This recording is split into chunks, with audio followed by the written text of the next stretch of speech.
Postpaid metre সচল থাকার পরেও প্রিপেইড মিটার লাগিয়ে যেসব গ্রাহকের কাছ থেকে মিটার ভাড়া নেওয়া হয়েছে তা ফেরত দিতে হবে।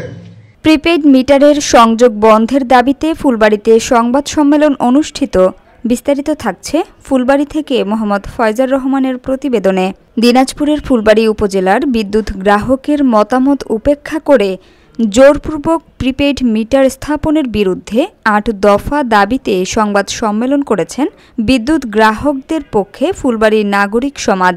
বৃহস্পতিবার সকাল ১১টায় স্থানীয় এনএন সুপার মার্কেটের দোতলায় সংবাদ সম্মেলনে লিখিত বক্তব্য পাঠ করেন সম্মিলিত নাগরিক সমাজের আহ্বায়ক হামিদুল হক। তিনি লিখিত বক্তব্যে ৮ দফা দাবি তুলে ধরেন। দাবির প্রধান বিষয়, কোনোভাবেই ফুলবাড়ীতে প্রিপেইড সংযোগ দেয়া যাবে না।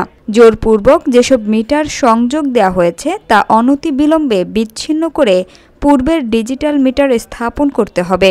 নেসকো কর্তৃক কোনো অবস্থায় গ্রাহককে প্রিপেইড মিটার লাগানোর জন্য বাধ্য করা যাবে না। সংবাদ সম্মেলনে পৌরসভার সাবেক ৮ নং ওয়ার্ড কাউন্সিলর আব্দুল জব্বার মাসুদ, এনপিপির সমন্বয়ক ইমরান নিশাদ চৌধুরী সহ বিশিষ্ট রাজনৈতিক ব্যক্তিত্ব, ব্যবসায়ী প্রতিনিধি সহ অনেকে উপস্থিত ছিলেন। সার্ভিস চার্জ, পিএফ চার্জ অন্যান্য অতিরিক্ত চার্জ বন্ধ করতে হবে। পোস্টপেইড মিটার সচল থাকার পরেও প্রিপেইড মিটার লাগিয়ে যেসব গ্রাহকের কাছ থেকে মিটার ভাড়া নেওয়া হয়েছে তা ফেরত দিতে হবে। ৬. হেলে পড়া বৈদ্যুতিক খুঁটি, ত্রুটিপূর্ণ ঝুলন্ত পুরাতন তার সংস্কার করতে হবে। বিদ্যুৎ বিতরণ লাইন কোনো মতে মেরামতের নামে রাষ্ট্রীয় টাকা লুটপাট বন্ধ করতে হবে। নিরবিচ্ছিন্ন বিদ্যুৎ সরবরাহ নিশ্চিত করতে হবে। ৭. বৈদ্যুতিক খুঁটি থেকে বিদ্যুৎ সংযোগ বিচ্ছিন্ন হয়ে গেলে কিংবা সংযোগে ত্রুটি হলে তার সমাধানে নেসকো মই ও ভ্যান ভাড়া বাবদ অর্থ সরকারি রসিদ ছাড়া আদায় বন্ধ করতে হবে। ৮.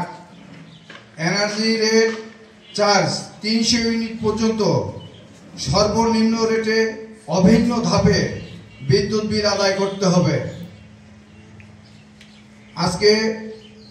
আজকে সংবাদ সম্মেলনে উপস্থিত প্রিয় সাংবাদিক বন্ধুসহ সকলকে আন্তরিক শুভেচ্ছা ও ধন্যবাদ জানিয়ে আজকের সংবাদ